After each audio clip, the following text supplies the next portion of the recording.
time went by, and actually I was seeking counseling, and Carillion offered a program last summer for healing through creative arts.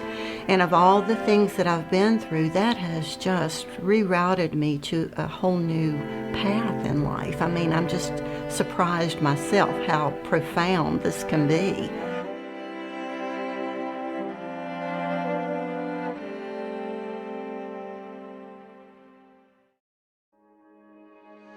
She is a digital marketing specialist who can spin the meanest website around. And he's host of the TV show Buzz, which features nonprofit organizations receiving marketing makeovers. Here on Buzz for Good, we talk all things nonprofit, the people they serve and the good they do. And we talk to creative professionals and provide marketing tips and tools to help your nonprofit achieve more. That's right. Buzz!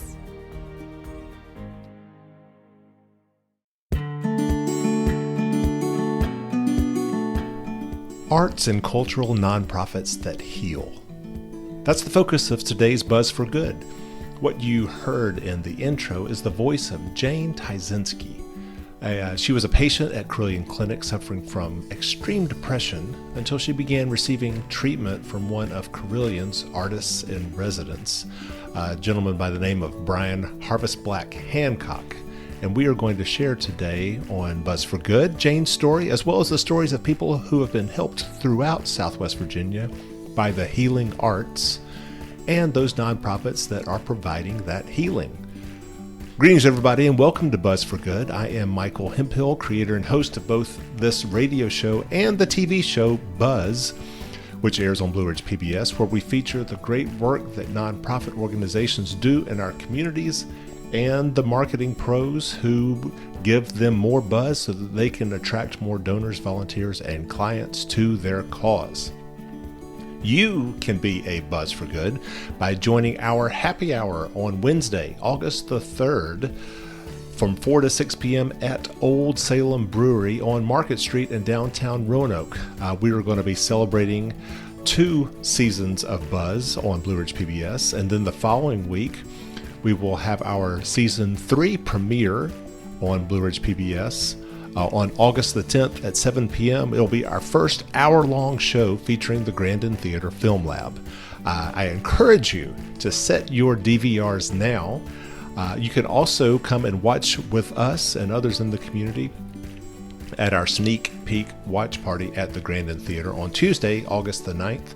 Doors open at 6:30 p.m. More details on our website, buzzforgood.com. That's buzz, B-U-Z-Z, 4good.com, as well as our social media, Facebook, Instagram, LinkedIn, and YouTube at Buzz for Good.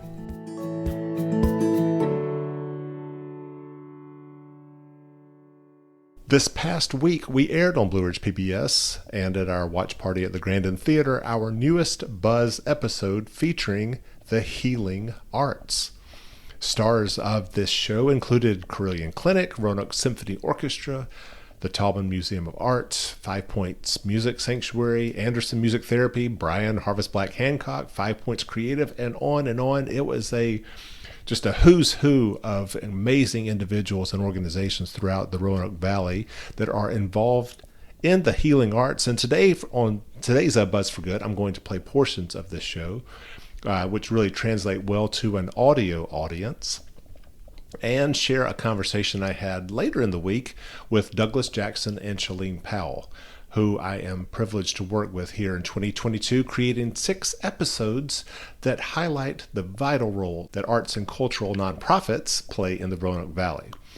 Douglas Jackson is the City of Roanoke Arts and Cultural Coordinator, and Shalene Powell is the Executive Director of the Roanoke Cultural Endowment.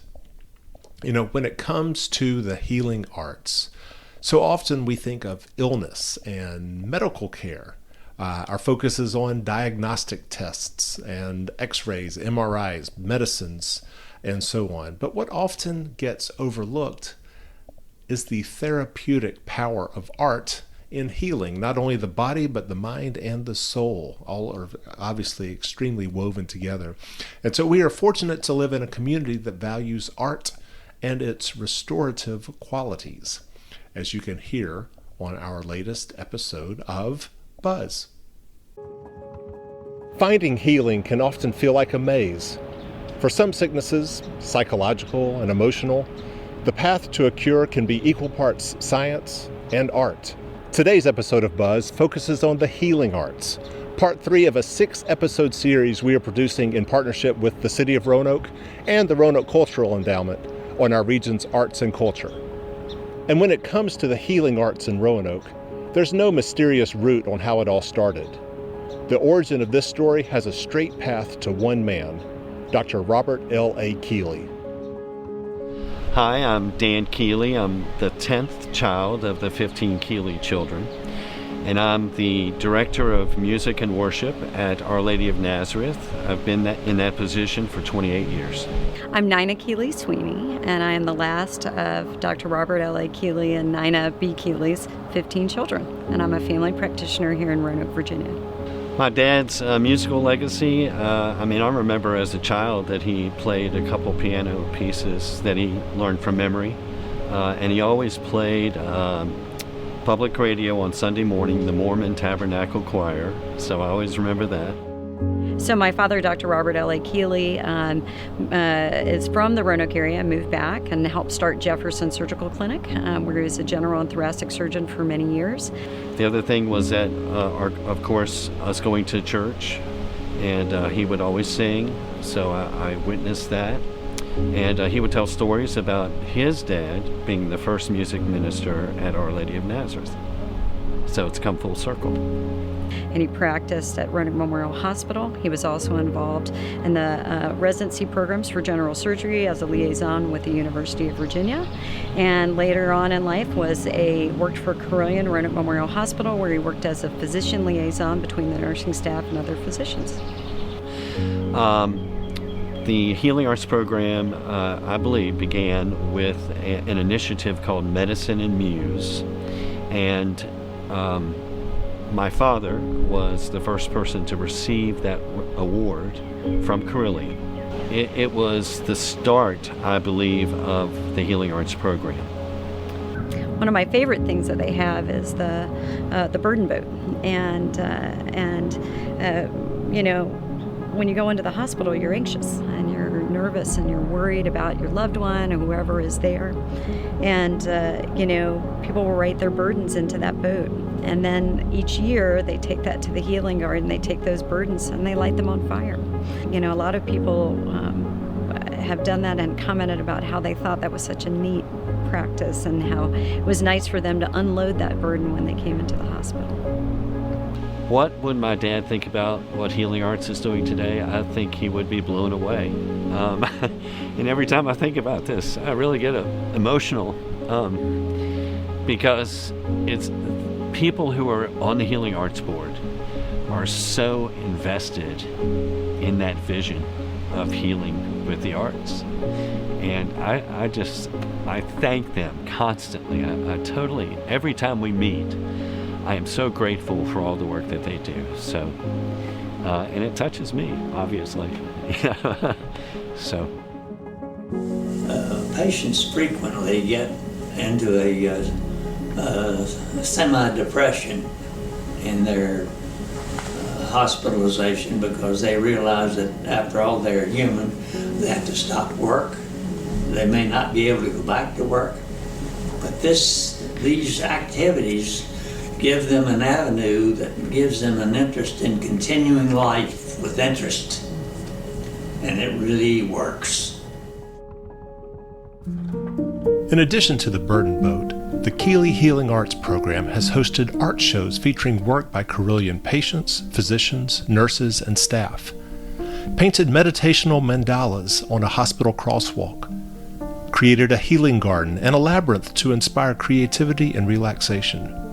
And it has established an artist in residency program that currently engages Pedro Zelay, artistic director at Southwest Virginia Ballet, and Brian Hancock, a spoken word artist and founder of Soul Sessions Roanoke. Nowhere is their work more evident than Carilion's psychiatry and behavioral medicine. My name is Carrie Decker.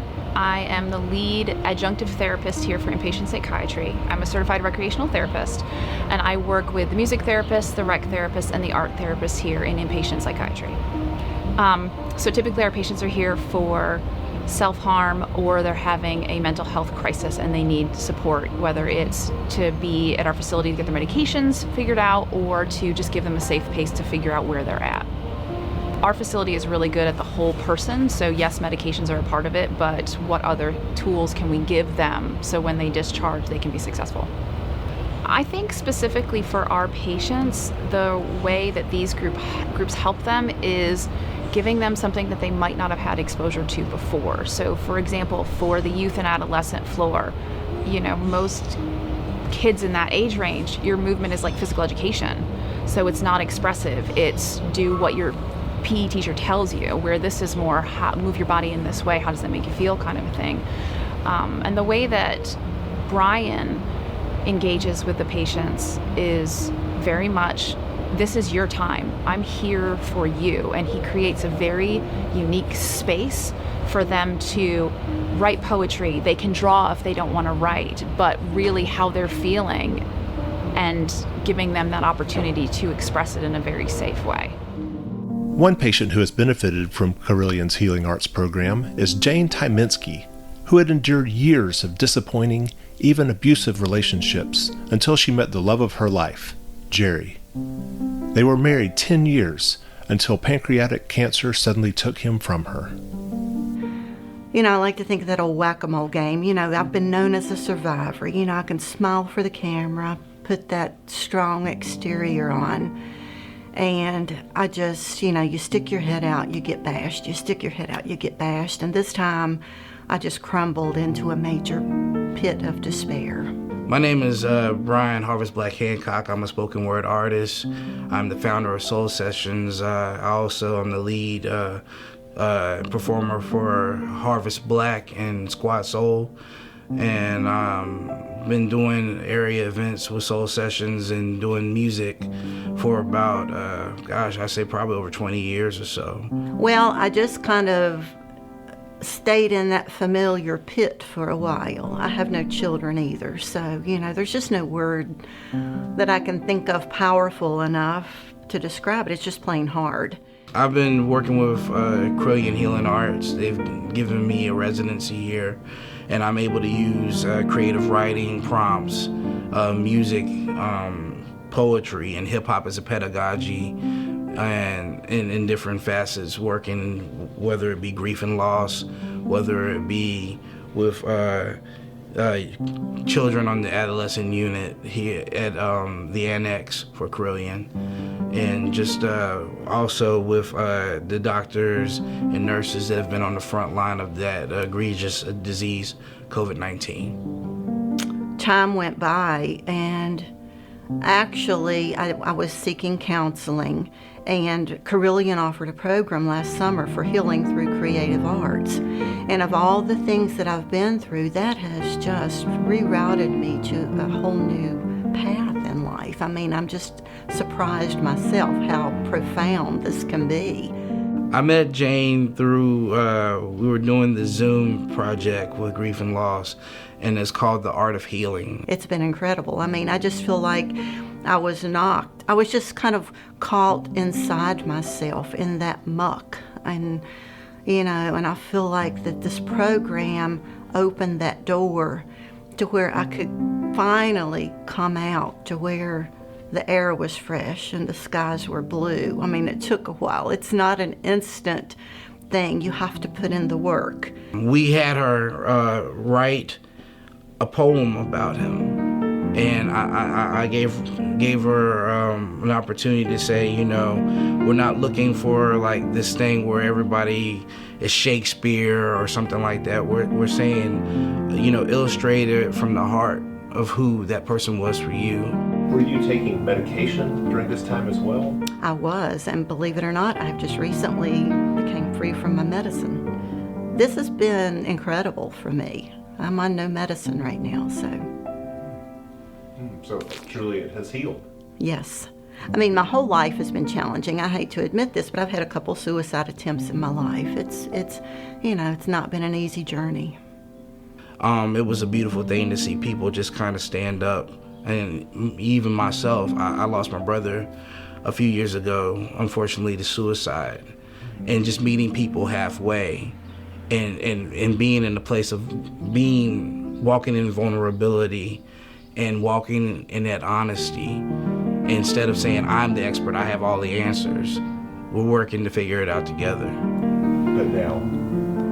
But now I feel like, I've overcame a lot in my life, and I feel like this is helping me to believe that I can do it again.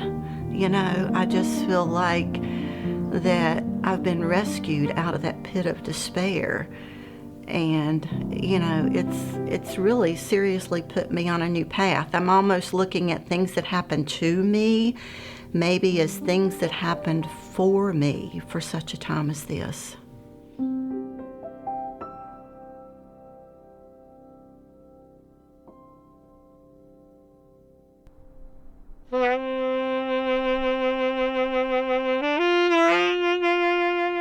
Since its founding, the Dr. Robert L.A. Keeley Healing Arts Program has increasingly infused itself throughout Carilion Clinic.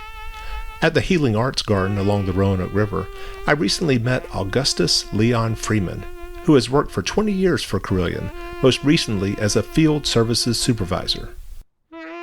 I was visiting a family member at one of the local hospitals who was battling with cancer.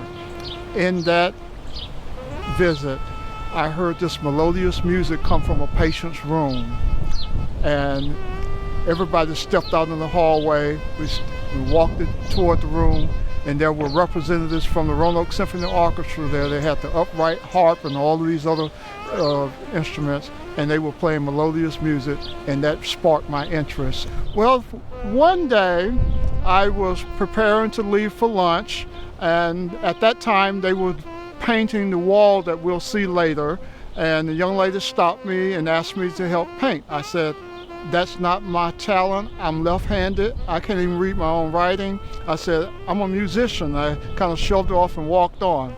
And the short story is, a few weeks later, I was coming through. She said, I've been looking for you. We're going to have a Healing Arts Festival, and I want you to come and play. I see us as being three-part beings, spirit, soul, and body. I see it as spiritual healing of the mind, and certainly healing of the body as well.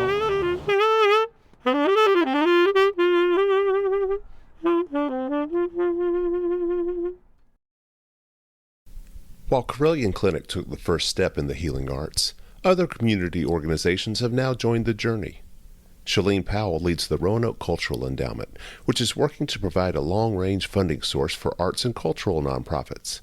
Together with the Roanoke Arts Commission, Shalene reached out to Bruce C. Bryan, a familiar face on Buzz, who owns Roanoke advertising agency 5 Points Creative, to develop branding that highlights the impact of the arts throughout all society.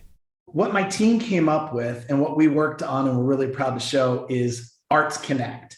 And Arts Connect implies motion and forward thinking, and it's also the unifying voice of the arts. And what I love about it is the verb connects, and how that implies uniting people together and sharing messaging. And it gave us something that all the arts organizations, including the one I run, the Spot on Kirk, could use that to propel us forward. Bruce, thank you so much for your team at 5 Points Creative for compiling and producing this Arts Connect branding. We will be able to use this as we move forward with this Buzz episode series. We're going to connect arts to education, economic development, and also social justice, and also here with this episode with healthy communities. Thank you so much. You're very welcome. Bravo, Bruce. Like any nonprofit endeavor, the work requires funding. Both the Roanoke Cultural Endowment and Carilion's Healing Arts Program have found devoted supporters in Tom and Mary Evelyn Tealking, who live at Brandon Oaks Retirement Community. I think that's a very hard question to answer. It's easier to maybe say the negative. I can't imagine life without the arts. I can't imagine not being able to go to a concert or listen to a CD or go to a museum. I mean, what would life be like if you couldn't do that? And I would like everybody else to be able to do that too. When I had open heart surgery, and I was in there for 5 days, and at that time there wasn't a picture anywhere on the walls. I don't know why I couldn't listen to music, but I couldn't. Oh, there was a TV, but that's not very healing. Most of what you see on TV is not very healing, and I think it increased my stress to some extent. And so the idea that there would be a healing arts program, when that came to our notice, was very interesting, and I thought very important.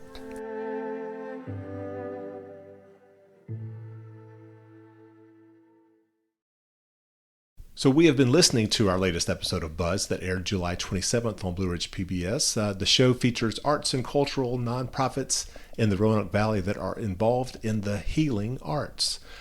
So far this episode, we have been focusing on Carilion Clinic's work through the Dr. Robert L.A. Keeley Healing Arts Program.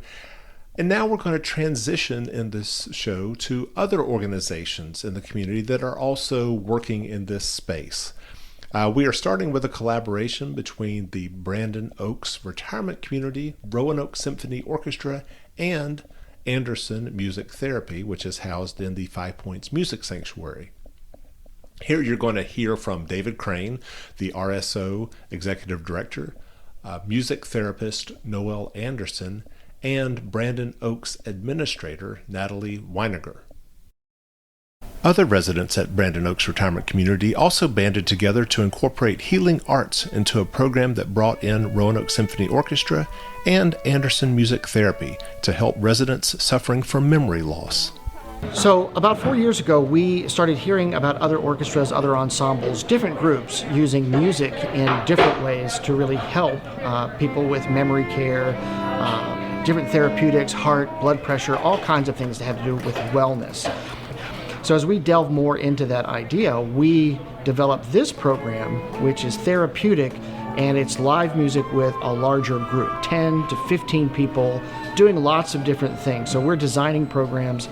They're all based on age, opportunity, and different kinds of genres of music to serve them, to help them. All of our residents in this particular unit have cognitive impairment to some degree. So they don't have the ability to do things like they used to in the past. They might have memory loss or dexterity issues where they can't play or do things like they have. And so to be able to work with musicians now and to be engaged in music therapy is really a nice social activity that they can participate in that they may not be able to in other capacities. The Wellness Arts program versus a concert, night and day.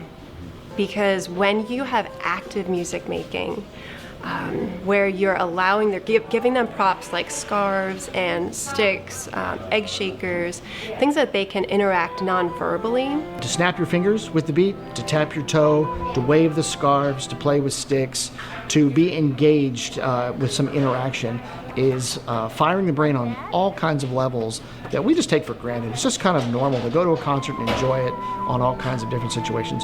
The folks that are engaged in this program are challenged to a certain degree, and so the answer is we're reawakening those connections. And by the end of the session, our hope is that they will just be present in the moment, maybe their mood uplifted. So that's really our ultimate goal after each session.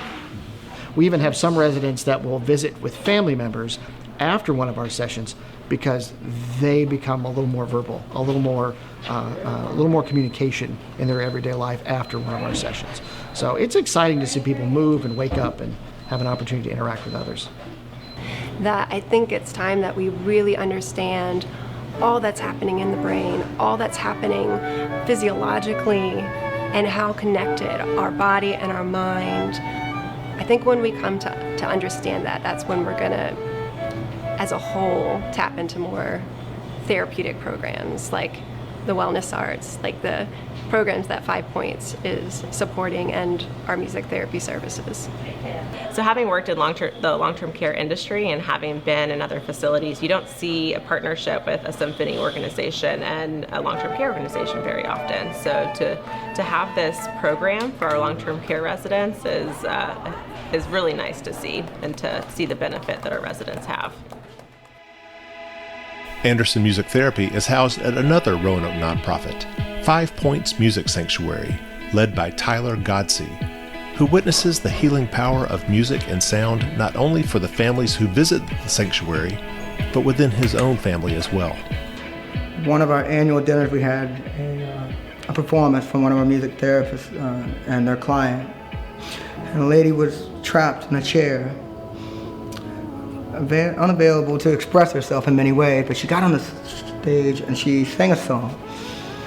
And to see somebody that was trapped in a body have a point of expression that brought light emanating from that, not just in the smile, but in the eyes and the energy of everything.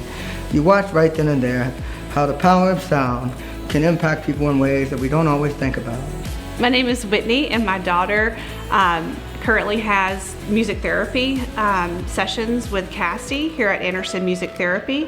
And I just noticed she has some attention problems in the classroom, which has brought about a lot of frustration for her and maybe some behavior problems at home and at school.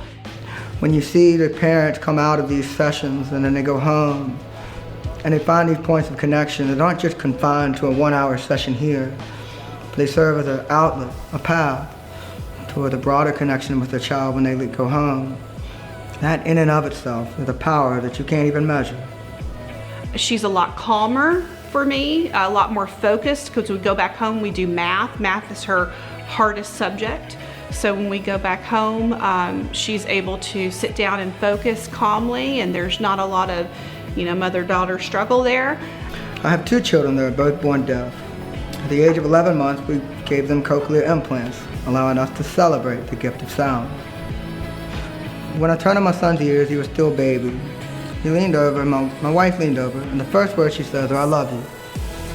And there's 1,000 times in my life, plus, that I've heard these words. Never before had they hit me in that way.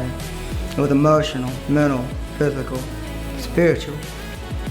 For me, those 3 words, those 3 vibrations, I love you, and they serve as a spark for everything we do.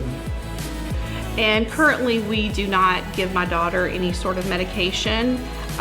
We just hope that she can develop naturally right now and stay away from any medication and just do a holistic approach, which is one reason why I was so interested in music therapy. The greatest gift in the world that's been given to me is this context, of which I think about something as simple as the words, "I love you." To be able to have a world in which I've created a space that reminds me of the importance of that, to help me figure out how to be a better man, a better community steward, a better professional, a better friend, a better dad. That's magic in and of itself. In 2019, the Taubman Museum of Art joined the cause with a Healing Ceiling Tiles program that has invited hundreds of folks, from school kids to senior citizens, beginners to professionals, to paint some 450 ceiling tiles to date that now hang in Carilion Clinic patient rooms and hallways. We've had a number of families, especially in the pediatric ward, write us and let us know of how meaningful it is and how that is assisted in their stay at the hospital and has, as again, that inspiration and that calming, healing part of the arts. Part of this program is inspiring those that have created to continue to create. It's both if you're creating and giving back to the community and continuing to create for your own mindfulness and giving, but also those that of course are receiving at Carilion Clinic. The meandering path we've taken this episode to explore Roanoke's healing arts leads us finally to Morningside Urban Farm. On Friday nights in summer and fall, Carilion Clinic hosts a community-wide event called Healing the Essential Soul, led by artist in residence Brian Hancock.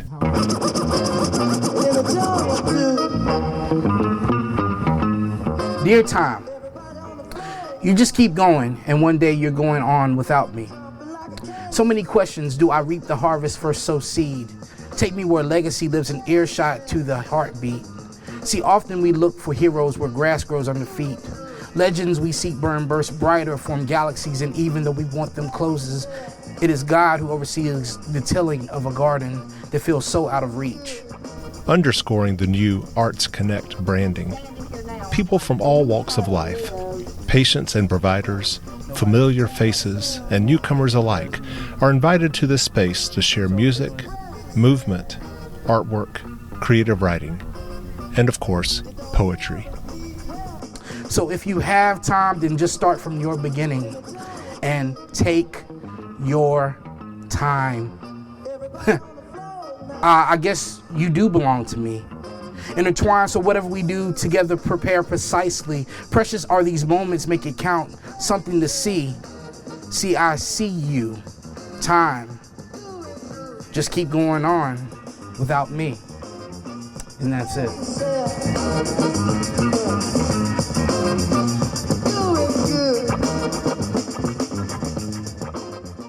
So that was our most recent episode of Buzz that featured the healing arts. And you can now watch it on demand if you so choose on our website, buzzforgood.com/episodes, or on our YouTube channel, and just search for Buzz for Good. It is episode 22. That's right, we have had 22 episodes of Buzz that are now available for you to watch, going all the way back to August of 2020. This particular episode was produced in partnership with the Roanoke Cultural Endowment and the City of Roanoke, and we are going to hear from leaders of these two organizations, Shalene Powell and Douglas Jackson, in just a moment. But first, I want to remind everyone about our August 3rd happy hour this coming Wednesday from 4 to 6 p.m. That happy hour will take place at the Old Salem Brewery on Market Street in downtown Roanoke. $1 of every beer purchased will go to support future episodes of Buzz. And we will be having some Buzz swag to give away that night. So please come out, enjoy a beer, and enjoy the fellowship that we have with other nonprofits and marketing professionals in the Roanoke Valley. Again, August 3rd, this Wednesday, 4 to 6 p.m. at Old Salem Brewery in downtown Roanoke. And then the following week will be our Season 3 premiere of Buzz on August the 10th on Blue Ridge PBS at 7 p.m. featuring the Grandin Theater Film Lab. We will have a watch party the night before, August 9th at 6:30 p.m. at Grandin Theater. More on our website, buzzforgood.com. That's buzz, B-U-Z-Z, 4good.com, and our social media at buzzforgood. Now, here is my conversation with Douglas Jackson and Shalene Powell, where I wanted to get their thoughts on our Healing Arts episode, as well as the future episodes that we are producing together that highlight the incredible work that arts and cultural nonprofits do in our communities. Doug Jackson, Roanoke City Arts Coordinator, Shalene Powell, Executive Director of the Roanoke Cultural Endowment. Thank you all so much for coming on to Buzz for Good and talking about the Arts Connect project here in Roanoke. Thanks, happy to be here. I'm so happy to be here, Michael. Lovely, thank y'all. So last night, we got to screen the latest Buzz for Good episode that's in partnership with both of you guys on the healing arts. And, you know, as I was watching it, I was thinking, you know, what inspired you, Shalene, to, you know, think about the healing arts as far as one of the 6 episodes that we are doing this year on arts and culture in the Roanoke Valley? Well, as we think about the role that the arts play in our personal lives, out in the community, when you sit back and really do a 360,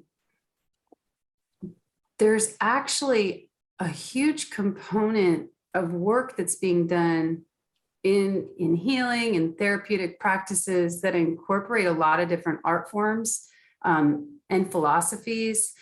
And maybe I came to it with a different vantage point, since I do play the violin. And I know that the Roanoke Symphony has a program, a wellness arts program, playing with homes. I also have a handful of friends who are music therapists. So this topic and this world is something that I'm familiar with. And I think the idea of elevating it as a community understanding and knowing that it's a resource and it's out there, and making sure it's people are aware that there are these assets out there, these healing and therapeutic assets in our community. And there are a lot of different ways they're being deployed. I think wanting to highlight that and share that was, at least for me, a catalyst in having this episode on the healing arts be a part and showcase the Buzz. Well, you know, those who watch the episode may not realize that you are actually starring in the episode as a violinist for the Roanoke Symphony Orchestra, because you were there at Brandon Oaks Retirement Community playing for those residents there who are suffering from memory loss. You had a mask on, of course, because you're in that setting, so they may not recognize it was you, but it was just a lovely moment. And I learned so much, producing this episode on all the work that nonprofit organizations are doing in the region to support, not only this, beauty and the things that we typically associate with arts, but really, actual physical and mental and emotional health. It was lovely. Yeah, I also think it's a beautiful way to highlight the work that one of the largest employers in our region does. We all know that Carilion Clinic is here. They do a lot of work in the healthcare component, but how does that translate to the arts? And they've actually incorporated a lot of art forms into their healing. And that was something that I was excited to be able to share with the community as well. Yeah. Doug, any reflections on all of that? I want to echo Shalene's comments and I think it was a pretty special episode. The personal stories, everyone comes to the arts in a different way. Everyone gets something a little bit different out of them. I think this year we're really looking at the intersections. So the intersection of the arts, the intersection of arts and healing, of arts and education. There's intersections where some pretty magical things happen, and they're by definition harder to define because they are at those intersections. So we like to talk about things in a category or as one thing, but when we start to explore kind of a richer definition, it might be a little harder to communicate, and that's why you've been a great partner in kind of this exploration for us. Well, it has truly been a privilege and an honor to have been invited in by you guys to produce these episodes, because, I've just loved getting to know more about these nonprofits, that are actively working, in the arts and culture space.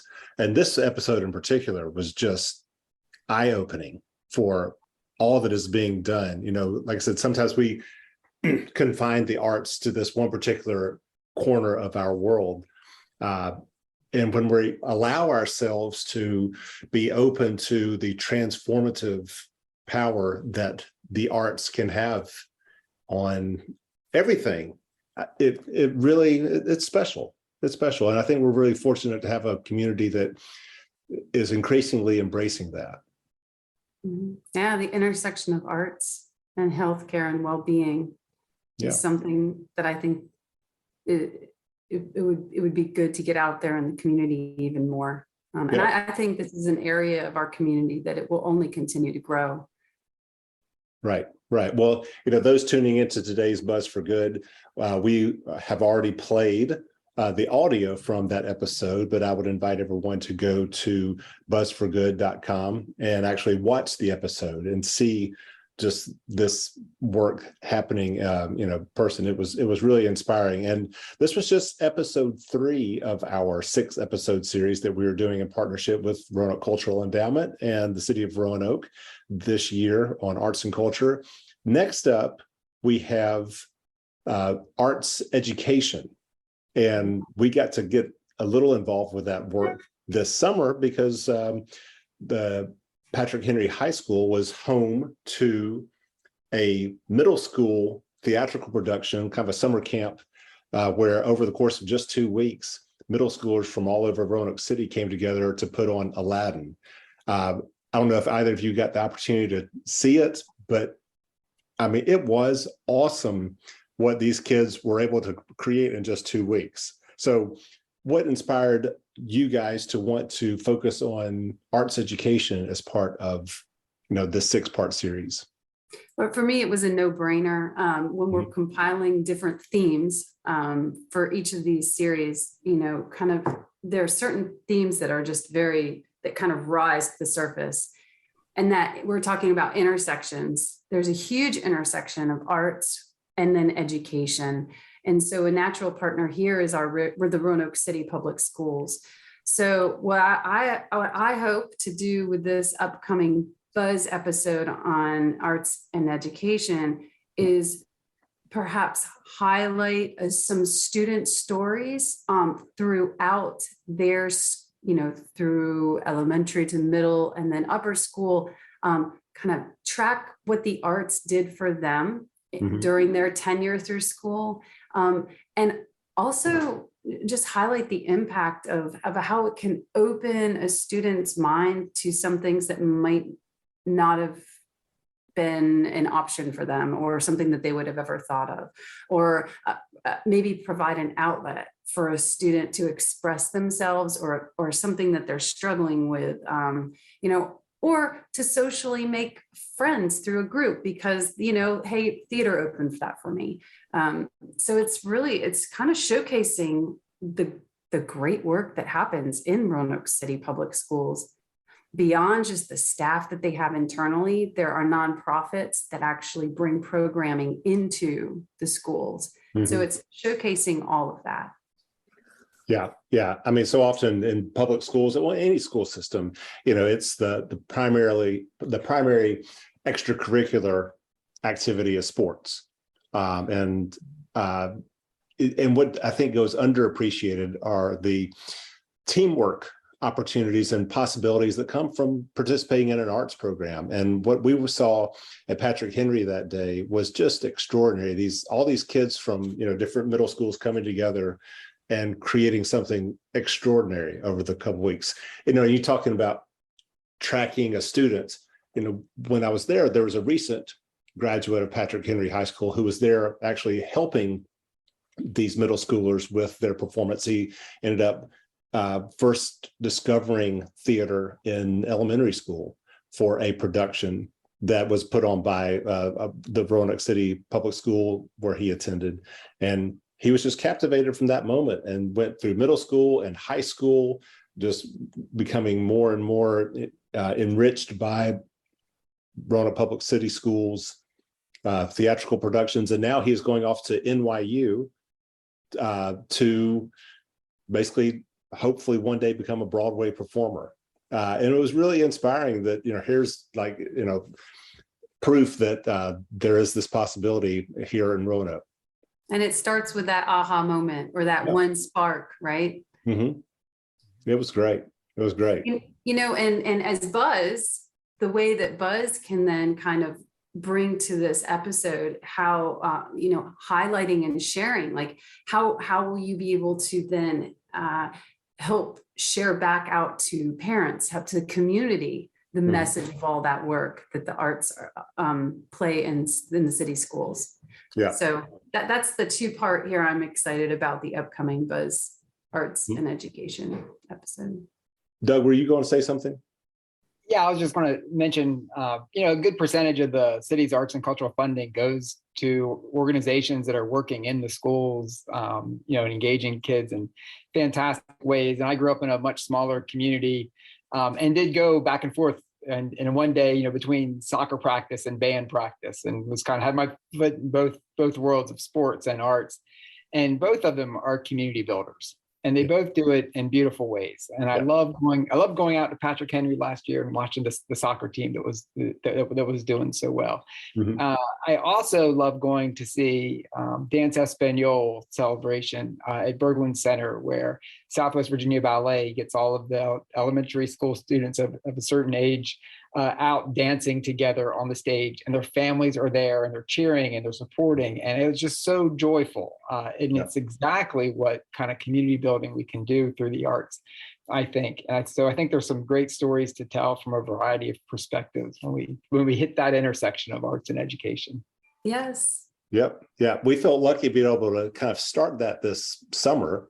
But really looking forward to when school gets back in session, because we're anticipating going to, some Friday night football games and watching the marching band in action, going to hear some choir concerts. Roanoke City Public Schools is fortunate to have a string symphony, that's part of the program. So going to see that. more theatrical productions, some visual arts. I mean, I've already been blown away by all that Roanoke City Public Schools has to offer. And so looking forward to really featuring that and capturing those moments, in the months ahead.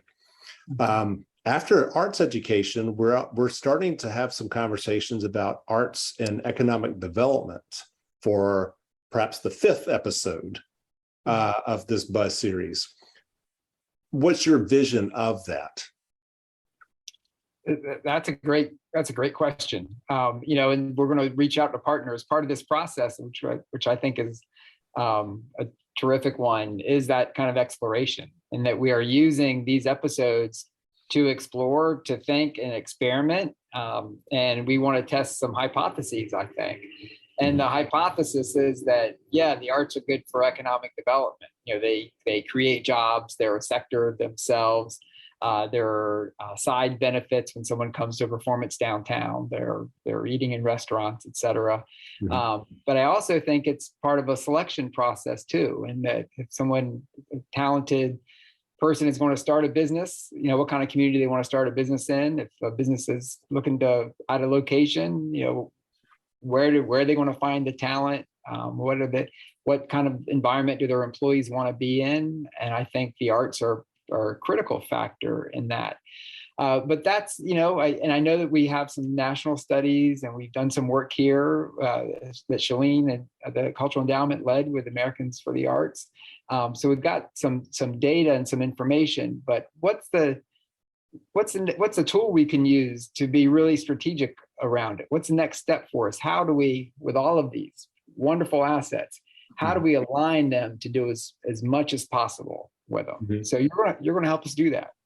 Well, looking forward to it. I will admit, part of me kind of resents having to provide this economic development justification for the arts, because why do we have to put a dollar figure on something that in some respects cannot be defined by dollars? I totally agree with you, but I think and I think we do a little bit less of that now. I think people they understand the connection more than they did 20 years ago, but it is part of the story, I think. Yeah. So anyway, that's just my own personal bias. It's in similar respects, why do we have to always feel like we've got to justify the need for nonprofits, when they're not producing that widget that gets sold and contributes to economic development. But at the same time, there's not a whole lot of profit being made in caring for the homeless or feeding the hungry or these types of things. But I mean, how poor would our society be without those things? Yeah, I think it just serves as like a bedrock of data that you can use for advocacy. I mean, I feel like it's just something that kind of sets the groundwork that you can springboard off. I completely agree. I mean, there's not really, in my mind, being a huge advocate and passionate, having a passion for the arts, I don't think of it as a dollar figure. It's more of a feeling and what it contributes to my well-being and quality of life as a resident in Roanoke. And if somebody was the reason I moved here, and a lot of other people that I speak to, they loved that when they moved here, a choice in that was the fact that there was such a condensed, there's a plethora of arts and cultural happenings, right at your fingertips.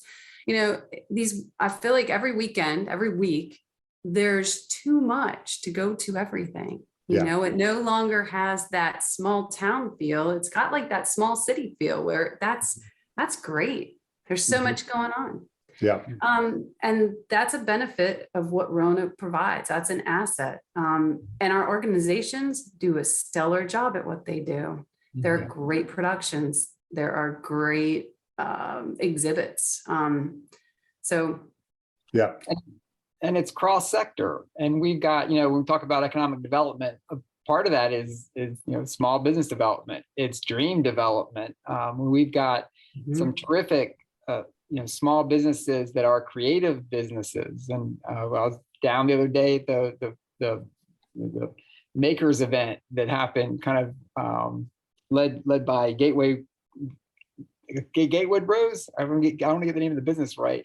But she put together a street festival of all small businesses that were designing things, creating things, and that all happens through, through the arts, through arts education, through a design sensibility. And they're creating, they're not just adding to an economic figure, they're pursuing their dreams. And the Roanoke is a place where they can fulfill that. And that's what it's all about, right?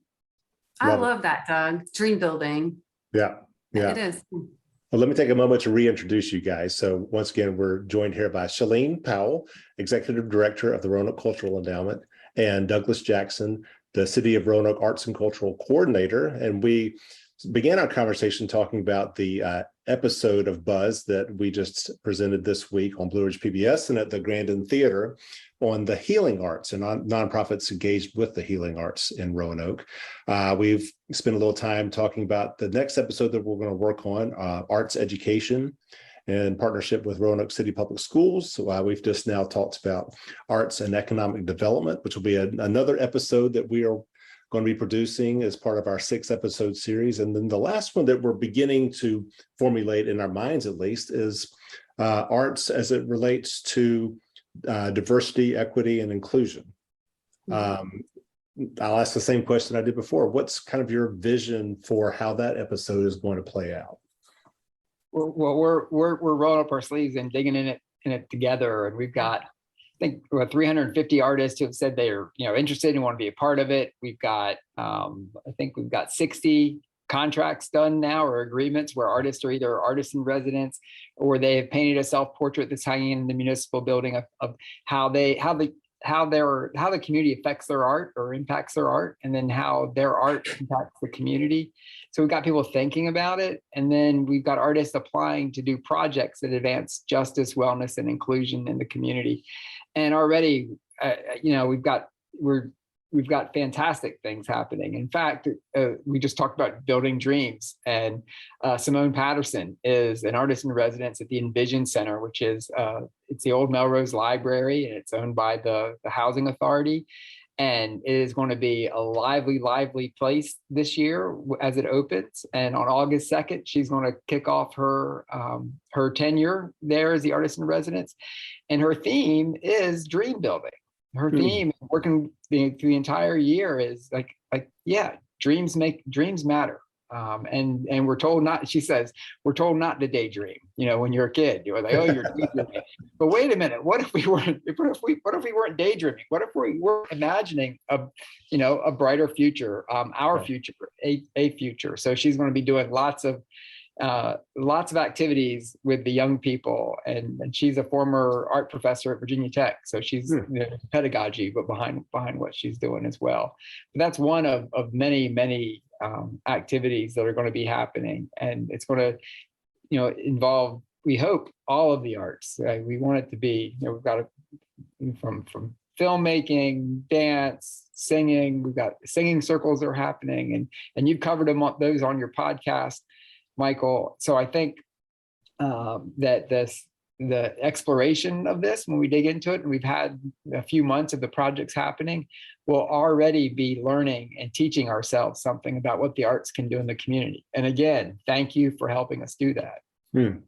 And I think it's important to highlight too the comprehensive plan 2040 that the city of Roanoke is kind of pursuing. So it's that guiding light of interwoven equity, which I know this year, the year of the artist and all these artists in residence grants are filtered through. Like everything's pointing in this direction of interwoven equity. And it's for sure going to be a powerful episode. Yeah. And absolutely necessary and timely.